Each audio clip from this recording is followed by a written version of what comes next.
Welcome to the repair shop, where cherished family heirlooms are brought back to life. Anything can happen. This is the workshop of dreams. Home to furniture restorer Jay Blades. Nowadays, things are not built to last, so we've become part of this throwaway culture. It's all about preserving and restoring. We bring the old back to new. Working alongside Jay will be some of the country's leading craftspeople.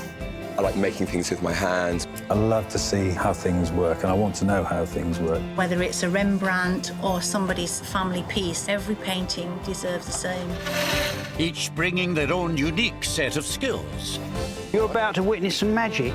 They will resurrect, revive, Oh, yes. and rejuvenate treasured possessions and irreplaceable pieces of family history. Oh, my goodness me. It looks like it's new. Bringing both the objects Oh, wow. and the memories that they hold back to life. Oh, thank you. Oh.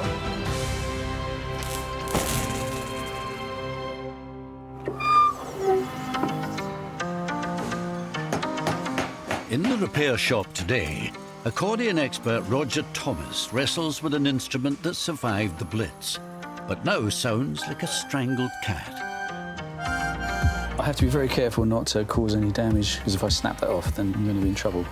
While furniture restorer Will Kirk performs some emergency surgery on a 50-year-old fish.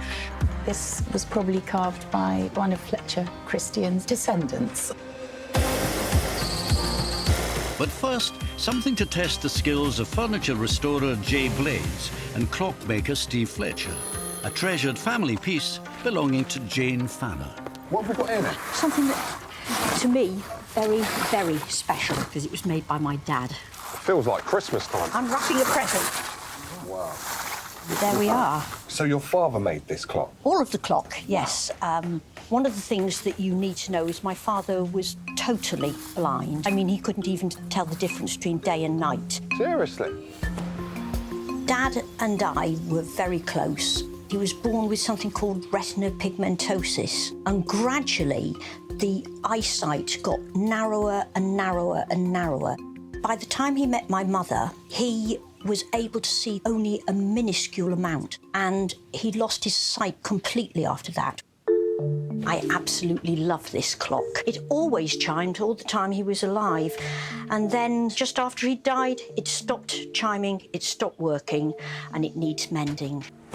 Well, I've never seen anything like it in my life. I can see in here that it's got 9 gong rods, which means that it plays Whittington chimes. I can't remember the exact tune, but I can tell you it sort of trills. It's an incredibly pretty little sort of tune. Really? Yeah. I'm just looking at the door that goes on there. I was just trying to figure it out how he made that by feeling there. That in itself is just, like, amazing. It's incredible. Sound mattered so much to him Yeah. that I really want to hear the chime working more than anything. I don't even mind if it doesn't keep good time, but I'd love to hear those chimes again. You're going to do him proud. Going to do your dad proud. Oh, I'm so thrilled. All right, you take care now. Bye-bye now. Now, that's blown me away now. That's just made me, like, wow. I'm actually thrilled and excited, but also missing Dad more than ever. Now it's down to Jay, Steve and the repair shop team to get this treasured timepiece ticking and chiming again. What I think I'll be able to do is revitalise the actual case. So not taking away any of the integrity, but making sure it just shines. Yeah, it's looking a bit tired at the moment, isn't it? It does look a little bit tired. Yeah. I think the main challenge is going to be just making sure we get the movement working OK. So I'll strip down the whole clock, right down to every single screw. Seriously, yeah. So you're not going to lose any screws, you're going to take them all apart, and you're going to be able to put it back together again? Yeah, every single part.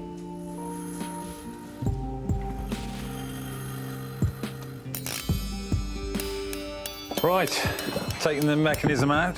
So it's like a piece of furniture now. Cool, so I can have my wicked way with it. You can have your wicked way with it. Thank you, sir. Yeah. Kirsten, I wonder whether you can do a little job for me.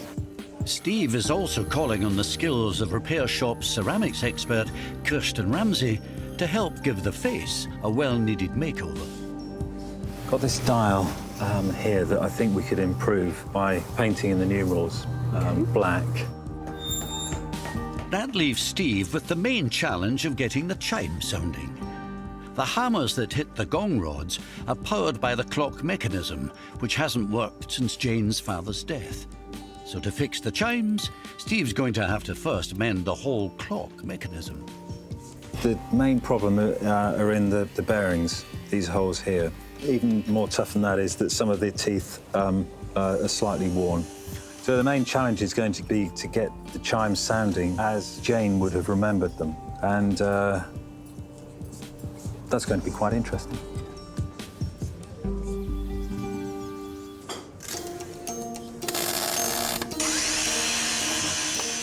From tired treasures that just want some TLC to mouldering old masters in need of a full MOT, the repair shop team takes on labours of love that have lain unfixed and forlorn for years. Well, here you go. It's one for you. So, what's in the box? It's a flying fish. Wow. This family pet was plucked from a remote corner of the Pacific by Fay Lambert's parents nearly 60 years ago. He needs a little help from furniture restorer Will to bring him out of retirement. You can see what's happened. Its tail snapped off, unfortunately. You don't happen to have... I'm sure that you would have bought it with you. I'm if you did afraid have that's long gone. Right. It was bought on our way back from Australia, and I remember my mother coming down, waking my sister and me up and saying, come up on deck, because something quite exciting's happening. And the islanders were rowing out in their canoes from Pitcairn Island, and they were selling their wares. Wow. I don't know if you've heard of Mutiny on the Bounty, Yes. but this was probably carved by one of Fletcher Christian's descendants. The crew who mutinied on HMS Bounty in 1789 in the South Pacific settled on Pitcairn Island. Their descendants live there to this day. And carved flying fish like Fay's can fetch up to £200 in good condition. Steve? Yeah. You haven't got a pair of calipers. Will's toughest test will be to make a seamless repair without the original piece of tail that's broken off, as it was carved from a tree that grows on the other side of the world, thousands of miles from the repair shop. So I've managed to find some wood that has a very similar colour and grain to the fish. And hopefully I might have enough width on that to make up the missing part of the tail.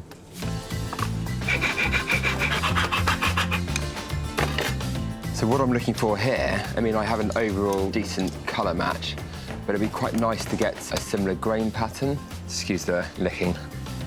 If you look here, you've also got a bit of figure and a bit of grain going on in the wood there. So I think if I can get the angle right, I could probably have like a decent colour match and also a match with the pattern as well. It's weird to think that the last person working on this fish would have been one of the islanders. It's actually quite an honour, really.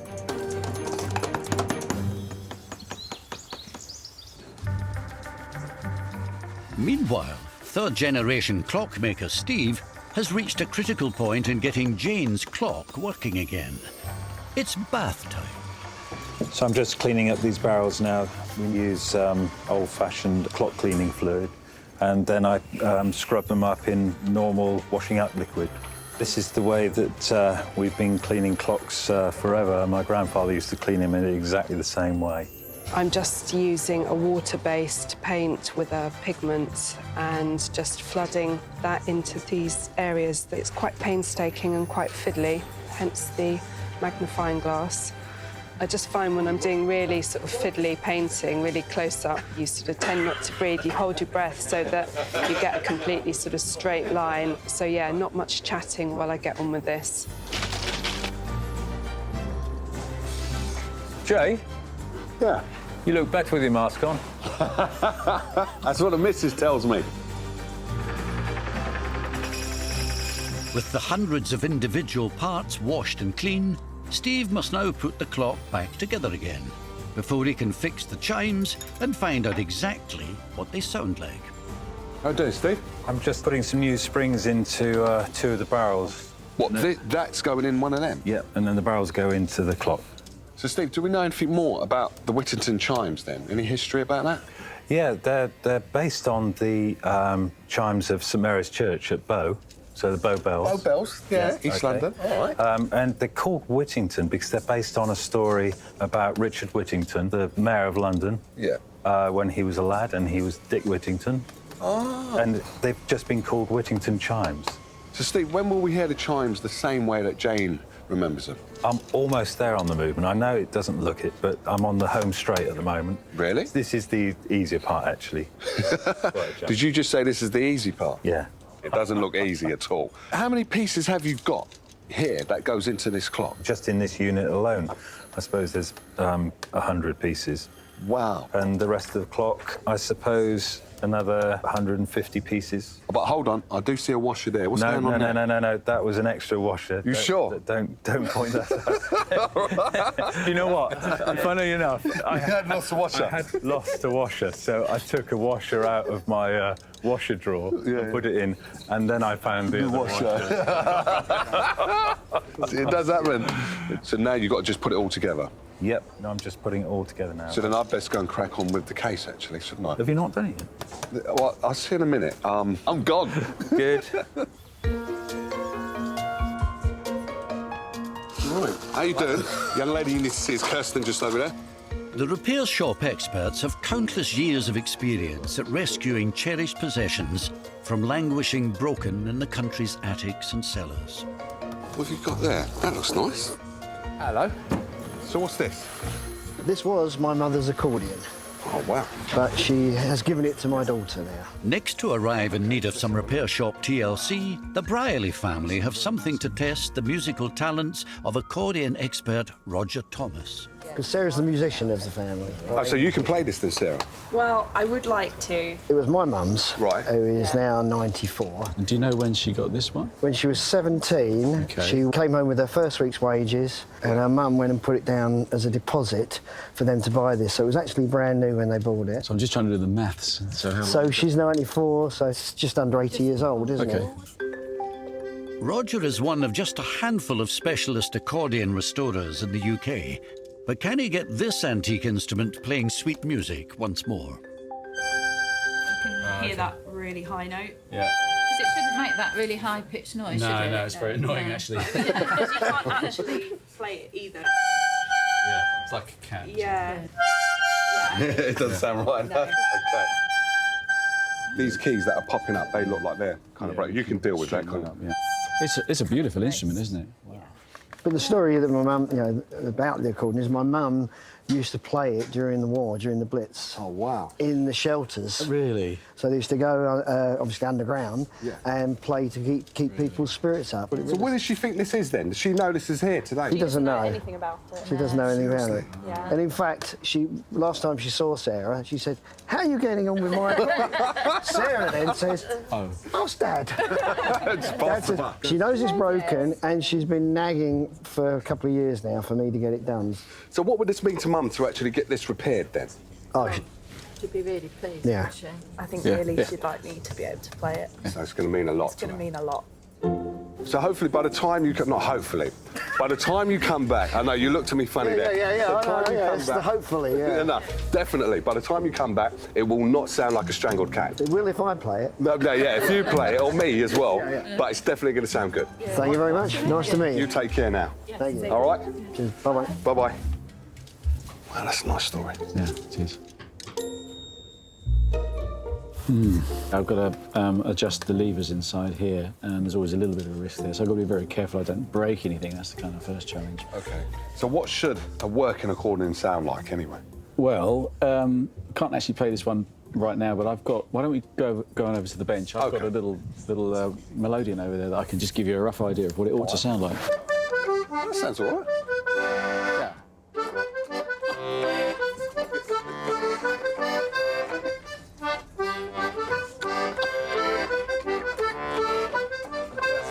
That's really nice, yeah.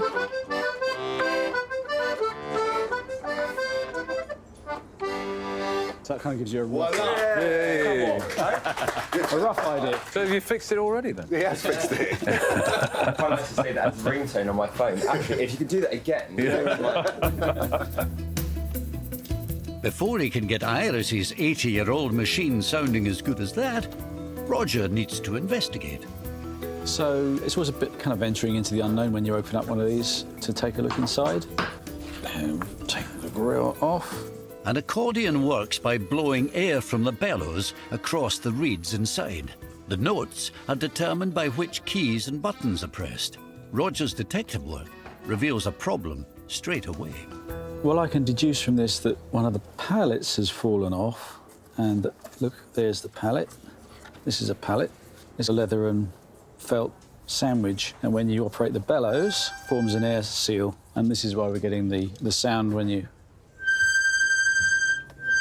The dead cat sound. The other thing I need to do is just give this leather a bit of a brush. I can glue that back on there. I then can give it a full test. So I can test all the notes to see whether there are any other sounds that we don't want.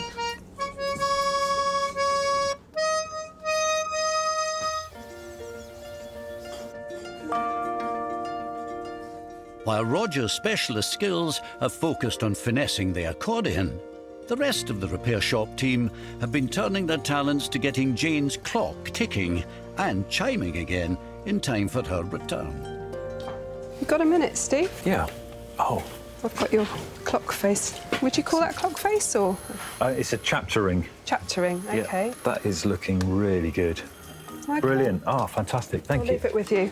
Now, with all the pieces back in Steve's hands, his final job is to put it back together again before Jane arrives. I've got to make an adjustment. It's not going to go straight in. I've put a bolt instead of a riveted screw in, and I've just got to take a very small amount of material off of the case. After taking the clock apart down to the very last screw, it's the very last screw that's undone Steve. Precious seconds slipping away, it's over to Jay for a last-minute fix. I can't get my file in there. I don't know whether you can just cut something like that here. Oh, I'll tell you what we could do, though. We could take the door off, because it's the door that's in the way, isn't it? Yeah, it is, yeah. There we are. So just going straight down, you want, yeah? Yeah.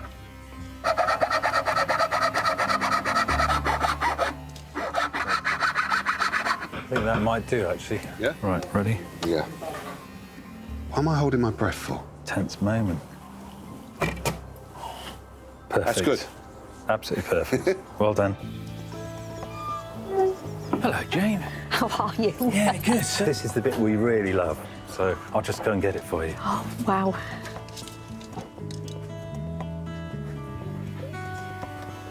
There we are. That looks wonderful. Oh, look, you've done the dial, the case. How are we doing, Jane? You all right? Dad would have liked that. Yeah. He'd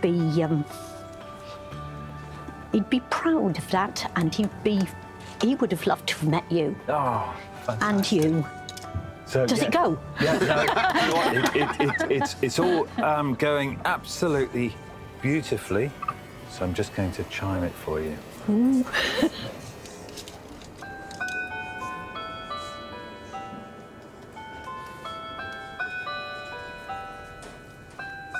How's that? Wonderful. Fantastic. It was ticking and chiming the day he died, which came as a complete surprise and was, if you can have a good death, then he certainly did. He fell asleep in the chair next to this clock. Oh, that's... So to hear this again is absolutely wonderful. You've given it life that it had lost. Let's have a look at the back. Yes, that's what I'm turning it around. Let's have a look at it. It's innards. Oh, my goodness me. I've cleaned everything up. It looks like it's new. Yep. That is astounding. By getting the clock working again, I've got a bit of Our Father back, which both myself and my sisters will love. Oh, thank you Thank you so much. You're That very, is- very welcome. It's been an absolute pleasure to do. Oh, I want to kiss you. I don't suppose it's allowed. I'm going to grab my sisters and say, come up here, girls. Let's have a party and let's have a clock party. It's part of our family, and I am absolutely thrilled to be taking it home.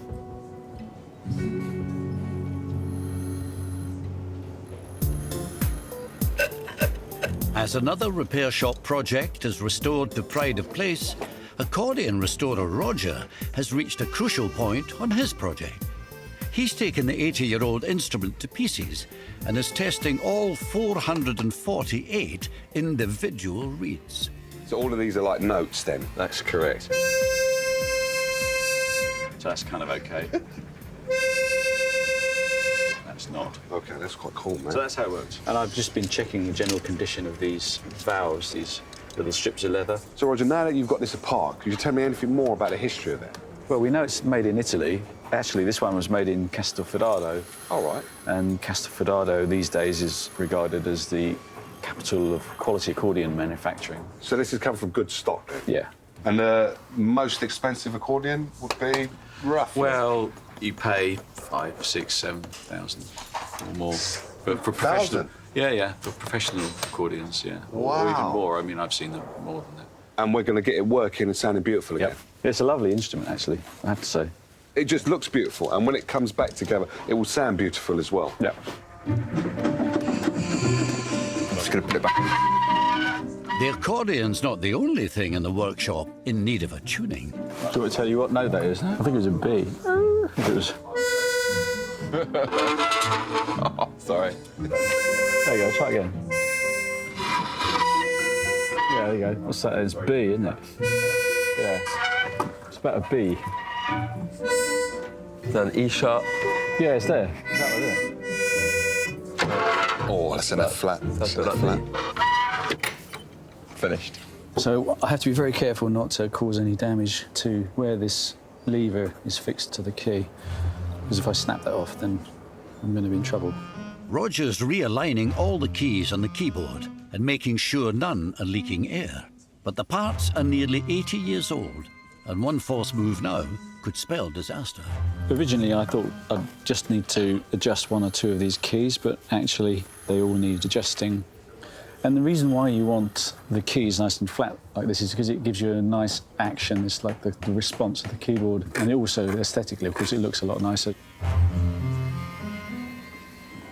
OK, so now I just use my little gauge to check. It's still a bit proud. Go the other way. Sometimes you get it right first time, and other times you don't. Well, obviously, you don't want to be bending it backwards and forwards too often, too much, because then you're going to introduce some kind of, metal fatigue in there. If I broke one of these levers, it would be a bit of a problem. I'm not going to.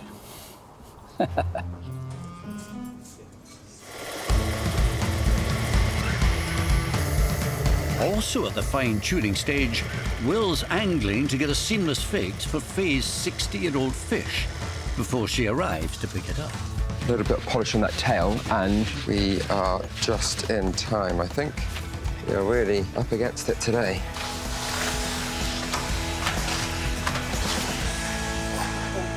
Hello. So, are you ready? Yes, I am. Da-da-da. Oh, baby, my fish has got a tail. Oh, it looks great. And Yeah. you actually managed to get the colour spot on. He's looking pretty smart, and he will go home and be put in pride of place. Thanks very much. for all that hard work. Bye-bye. Bye-bye.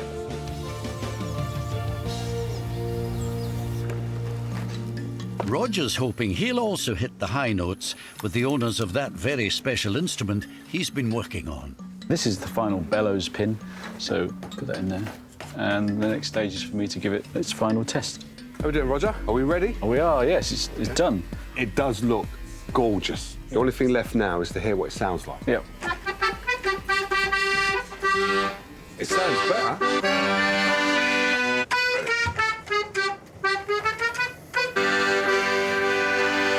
So you fixed it then, but what we've got, I've noticed it when I came in, is just the case. It looks extremely tired, and a repair that we would not be proud of. You've done such a great job on the actual machine itself, Roger. It seems a shame to put it in something like this, isn't it? I agree. Yeah? So, I know a man who might be able to. Will, he's trying to shy away at the moment. So, Will, how we doing, my friend? Oh. Got this. Sounds like trouble. It is trouble. Sounds we like need trouble. this repaired. What's all this? I know. But I was thinking all we could do is take this off, and then you must have some kind of stain. Oh, gosh. That's it. Let's not make it any worse, though, yeah? Not any worse. Just so it looks uniform, I would say. Well, the good thing is, it's solid. Made of plywood, I think. Yeah, so it's just a superficial damage to the surface. Yeah. I am going to work some magic. In the next 5 minutes, yeah? There's no rush, no rush, but probably 5 to 3 minutes. If you make me a cup of tea, 3 minutes. I'm on it, mate. I'm on it. Cup of tea. Cup of 2.5 minutes now, yeah? Yeah, right. See you in a minute.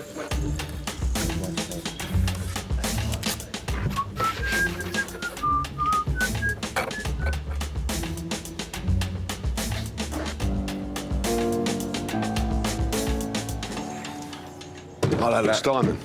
Yeah? Yeah, that looks good. I'm very pleased, and it is a stunning-looking instrument. I mean, I have to say, and I am still amazed at the condition that it's in, given its age. It's 80 years old. I hope Sarah enjoys it, and it'll keep her going for a good few years, maybe another 80 years. Who knows? Cheers, mate. Now restored to its former glory, Sarah and Howard are ready to reveal the accordion to its original and unsuspecting owner, 94-year-old Iris. Well, we've got a surprise lined up in case you hadn't guessed. You all right? Do you need a hand? Right. Hello. So this is your surprise. So you know when you opened it up, it made a terrible noise. Yeah. Oh, you had it fixed. Yeah, because there was a key sticking up here. Yeah, it was this one, I think, wasn't it? And then when you opened it, it was the note was... Yeah, permanent noise, yeah. Must be fixed. 10 years since I lose that. But it's all in working order now. Do you want to see Sarah play it? Yes, please. It's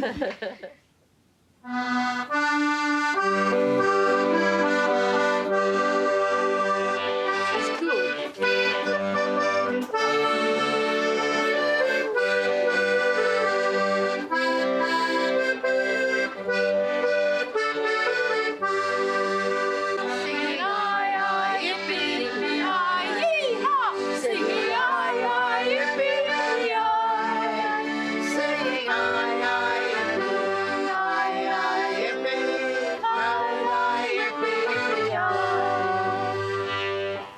Smashing. Good, very good. She was just so happy that it had been fixed. Can't believe what they've done. I knew nothing about it. It was a complete shock. The best thing was her reaction to seeing Sarah play it, without a doubt. She got quite emotional because it brought back memories for her, but it was also, you know, passing that legacy on to her granddaughter. I hope that my granddaughter will look after it and play it and enjoy it as much as I did. Life goes on.